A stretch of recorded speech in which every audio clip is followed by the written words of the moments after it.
ज़रूरी मुद्दों पे इस वक्त एक बहुत तवाना आवाज़ को हम अपने साथ इस खुसूसी गुफ्तगू में जोड़ते हैं। Joined by doctor Babar Awan इस सेगमेंट में हमारे साथ हैं अपने खुसूसी वर्ड्स के साथ। साबिक वफाकी वज़ीर कानून पाकिस्तान तहरीक इंसाफ के senior leader and of course privy to a lot of information insiders. Very warm welcome sir doctor Babar Awan. पहले सर ये अगर आपसे जान सकें कि ये जो फैज़ हमीद साहब का मामला चल रहा है और ये जो मुश्किलात उन पे आई हैं, कई लोग जो आपको पता है फैसल वाडा हों या जो अपने खुद को मतलब बताते हैं कि हम अवेयर हैं कि इस वक्त मामलात या हालात हाजरा किस जानिब जा रहे हैं, वो कहते हैं अब अगला इसमें जो मामलात हैं वो खान साहब के लिए खासे बिगड़ने लगे हैं।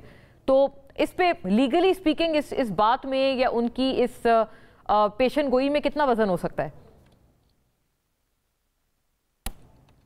जीरो वजन नहीं है, बेवकत बेबुनियाद, और ये जो एक बेनामी किस्म की गुफ्तगू है, बेनामी स्पोक पर्सन रिक्वेस्ट कर रहे हैं, उसके पीछे बाकायदा एक एजेंडा है। जितनी भी बाकी आपको नज़र आती है ये स्टोरी है।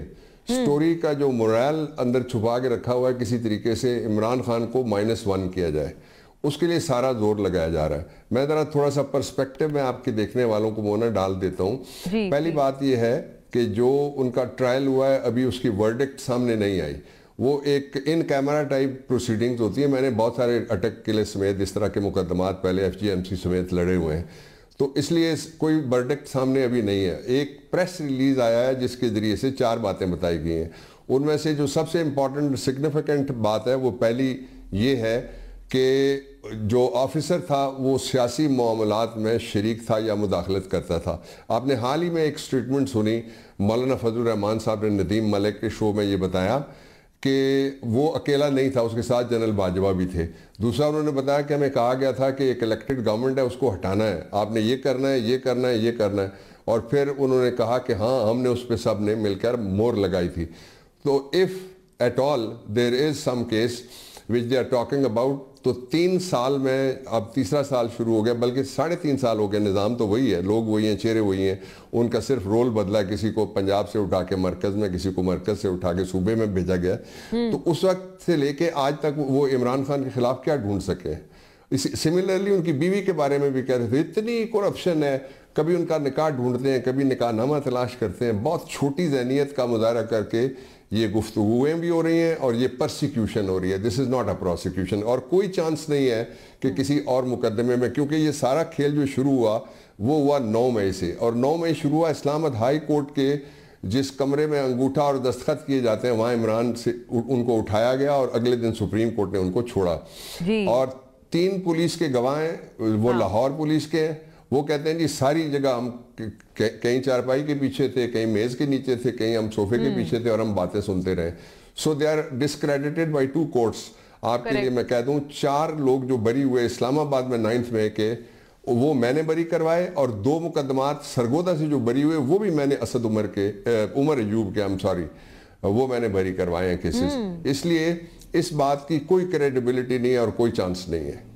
अच्छा, ये आपने जैसे भी फवाद चौधरी साहब भी तो बरी हुए हैं, उनकी भी तो एक बरियत हुई है, ये भी एक अहम मामला था और एक अहम लीडर थे ये। डॉक्टर साहब, इसमें एक अहम बात यह है कि आपने कहा ये सिलसिला 9 मई से शुरू हुआ, लेकिन जो लोग इस वक्त साहिब इक़्तिदार हैं, हुकूमती वज़रा हैं, वो ये कहते हैं कि 9 मई नहीं, उससे भी पहले की बात है, जब बतौर DGI भी फैज़ हमीद साहब, खैर उस वक्त गालिबन वो कोर कमांडर वो पोस्ट हो गए थे, लेकिन ये कि वो उस वक्त से एक साजिश कर रहे थे present day field marshal Asim Munir को, ताकि किसी तरह से आर्मी चीफ ना वो बन पाएँ।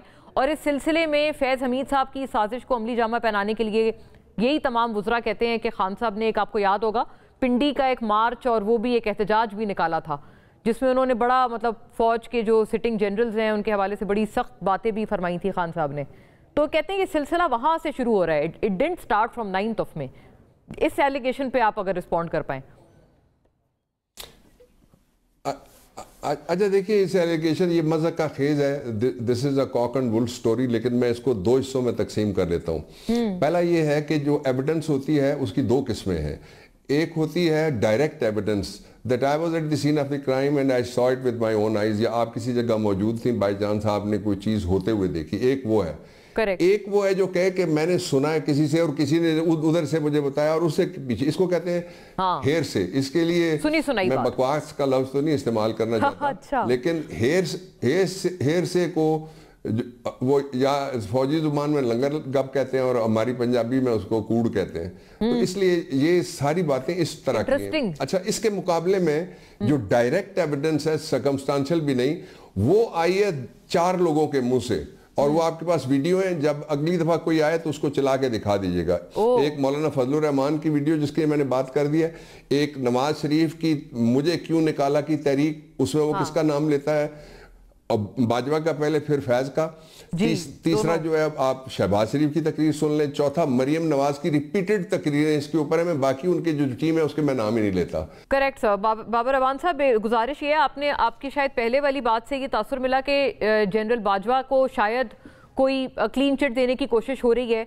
ऑल्दो ये कि आपने खुद फरमाया कि नवाज शरीफ साहब, मरियम नवाज और मतलब PMLN के कई लीडरान उनका नाम साथ साथ लेते हैं फैज़ हमीद के। और अभी आपको याद होगा नवाज शरीफ साहब तो अभी चंद रोज़ पहले उन्होंने कई टाइम बाद एक मीडिया टॉक की जिसमें उन्होंने ख़ास कहा कि मैं चाहता हूं कि ना सिर्फ इमरान खान बल्कि उनको लाने वालों का भी एहतसाब किया जाए।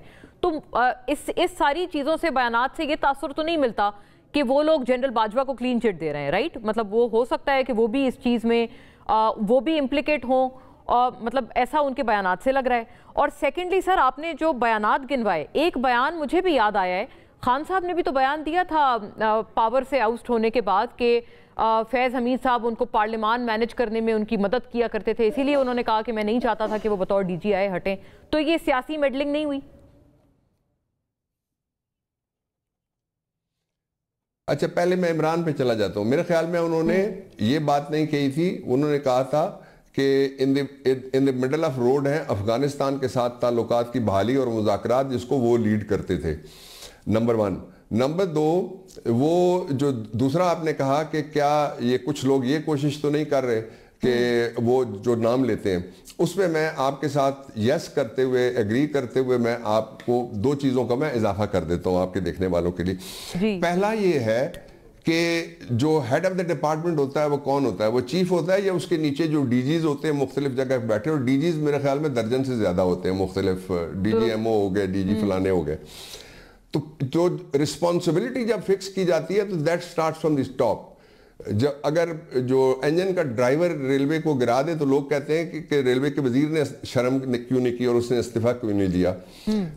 दूसरी बात यह है कि जो इस केस में जिस तरह के अगर वो सारे एविडेंस आप देख लें, जो जिसने बयान दिया हुआ वो एविडेंस है ना जी। और नूर मुकद्दम केस में उन्होंने कहा कि ये जो वीडियो की एविडेंस है वो साइलेंट क्रेडिबल विटनेस है। इसलिए ये साइलेंट क्रेडिबल विटनेस ये कहता है कि अगर कोई जुर्म हुआ है तो प्रिंसिपल एक्यूज उसका जनरल बाजवा है।